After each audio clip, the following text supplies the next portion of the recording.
Hello students, welcome to my class. आज हम लोग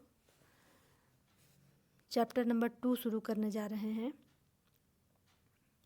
जिसका हेडिंग है समाज शास्त्र का उद्भव और विकास, emergence and development of sociology.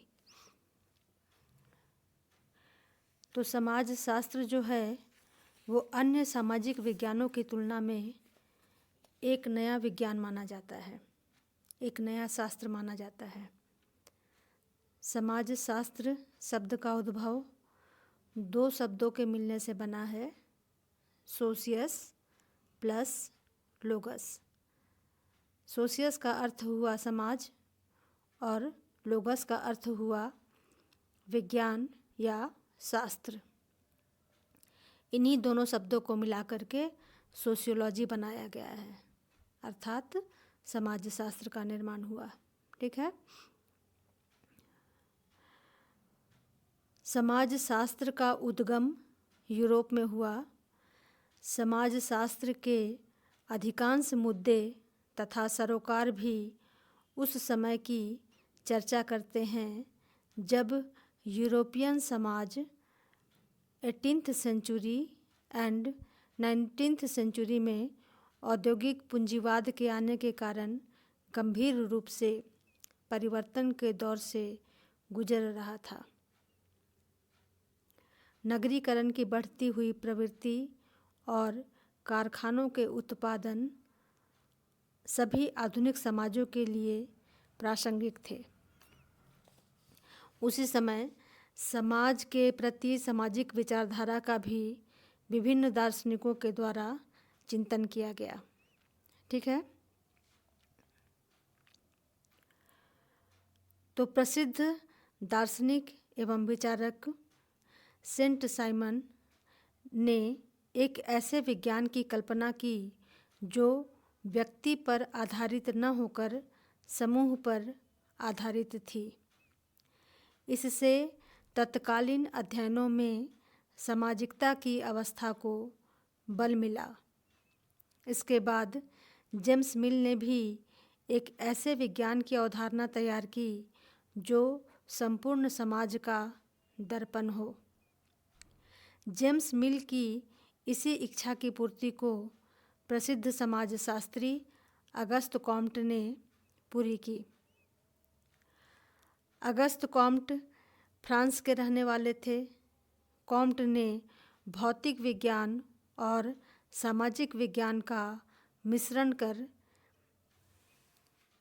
एक नए विज्ञान का निर्माण किया, जिन्हें उन्होंने 1833 में सामाजिक भौतिकी या सोशल फिजिक्स का नाम दिया।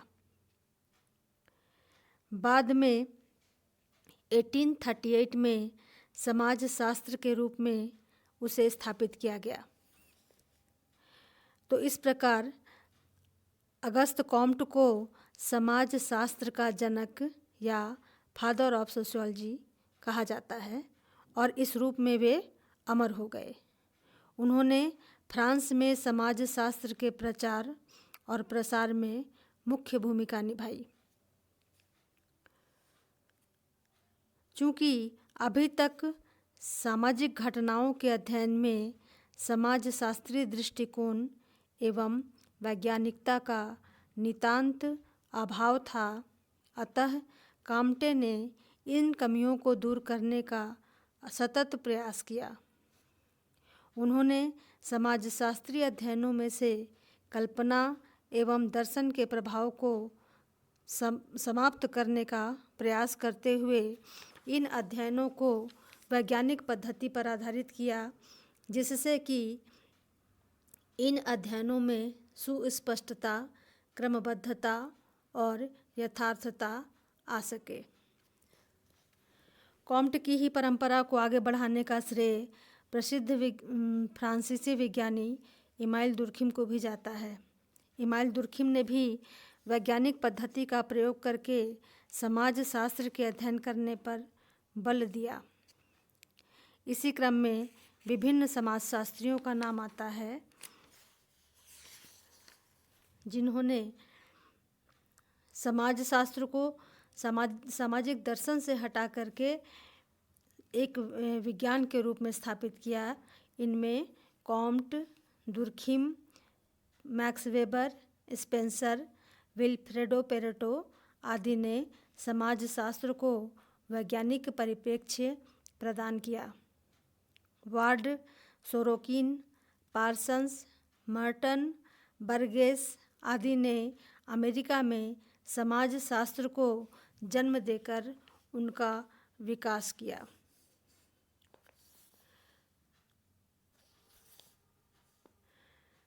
तो इस प्रकार हम देखते हैं कि एक नवीन विज्ञान होने के कारण समाज शास्त्र की स्थापना जो है 1838 में हुई है और समाज शास्त्र को एक विज्ञान के रूप में स्थापित करने का श्रेय प्रसिद्ध समाज शास्त्री अगस्त कॉम्ट को जाता है।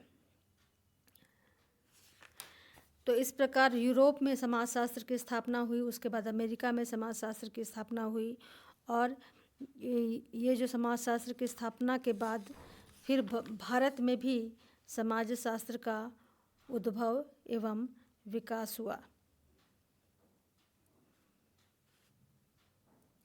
भारत में समाजशास्त्र का विकास अनौपचारिक संस्थापन युग के रूप में एवं औपचारिक संस्थापन के युग के रूप में जाना जाता है।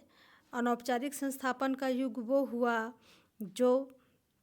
जिसमें भारत में समाजशास्त्र का अनौपचारिक संस्थापन युग सन 1917 से पूर्व का काल है, बिफोर 1970 से पहले का काल है। इस काल को अनौपचारिक संस्थापन युग इसलिए कहा गया है क्योंकि इस अवधि में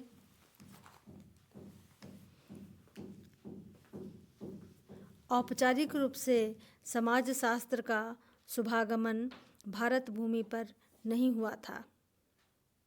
इस युग में भारत के प्राचीन ग्रंथ जैसे वेद, उपनिषद, रामायण, महाभारत, मनुस्मृति आदि में अंतर्निहित विचारधारा, सामाजिक मूल्यों, आदर्शों तथा सामाजिक संस्थाओं के विषय में सुव्यवस्थित अध्ययनों को आयोजित करने की प्रवृत्ति धीरे धीरे स्पष्ट होने लगी थी और इस दिशा में अनेक ठोस कार्य एवं अध्ययन भी हुए थे। दूसरा है औपचारिक प्रतिस्थापन का युग जो 1917 से शुरू होता है। सबसे पहले भारत में कलकत्ता विश्वविद्यालय में अर्थशास्त्र विभाग के अंतर्गत समाजशास्त्र की स्थापना हुई थी।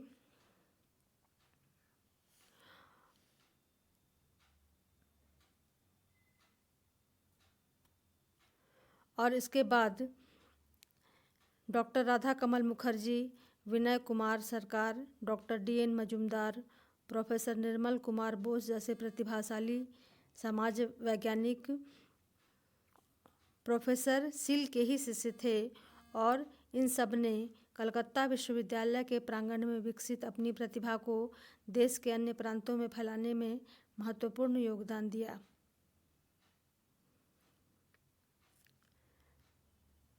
मैसूर विश्वविद्यालय के बाद मुंबई विश्वविद्यालय में सन 1921 में एक अंग्रेज प्रोफेसर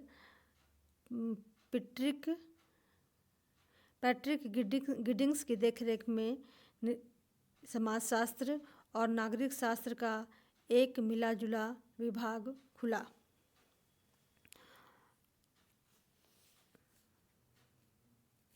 और इसी प्रकार लखनऊ विश्वविद्यालय में भी प्रोफेसर राधा कमल मुखर्जी के देखरेख में और डॉक्टर घुरिये की देखरेख में बहुत से समाजशास्त्र की रचनाएं की गई।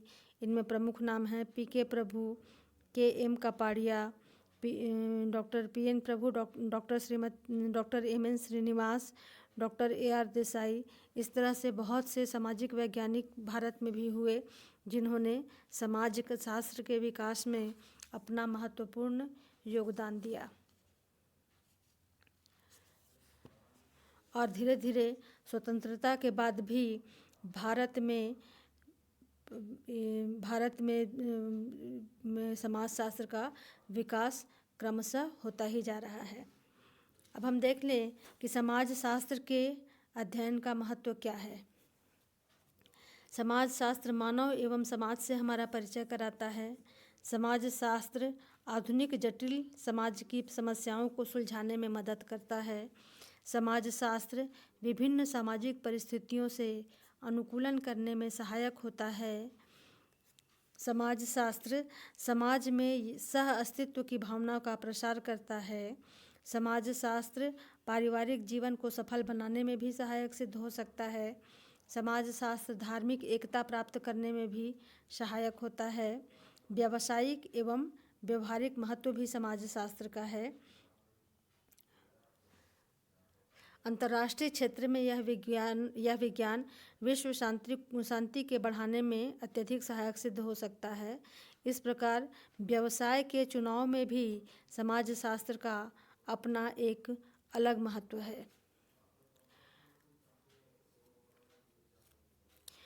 उपर्युक्त विवेचन से स्पष्ट है कि समाजशास्त्र मनुष्य और उसकी सामाजिक, आर्थिक, धार्मिक, पारिवारिक आदि समस्याओं के बारे में वैज्ञानिक ज्ञान कराता है और साथ ही उसे सुलझाने में भी अपना असीम सहयोग प्रदान करता है।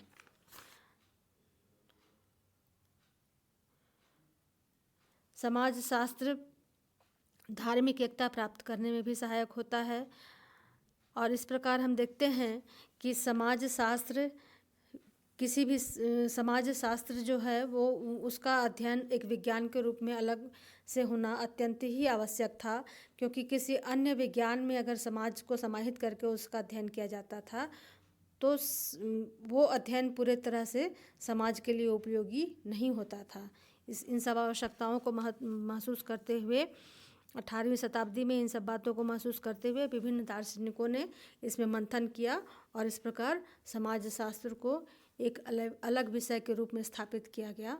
वर्तमान समय में ये समाज की सबसे बड़ी आवश्यकता है कि समाज के वैज्ञानिक अध्ययन को निष्पक्ष होकर के किया जाए। तो आज के क्लास के लिए इतना ही है। अगले क्लास में हम इस चैप्टर से संबंधित ऑब्जेक्टिव क्वेश्चन आंसर को सॉल्व करेंगे। धन्यवाद।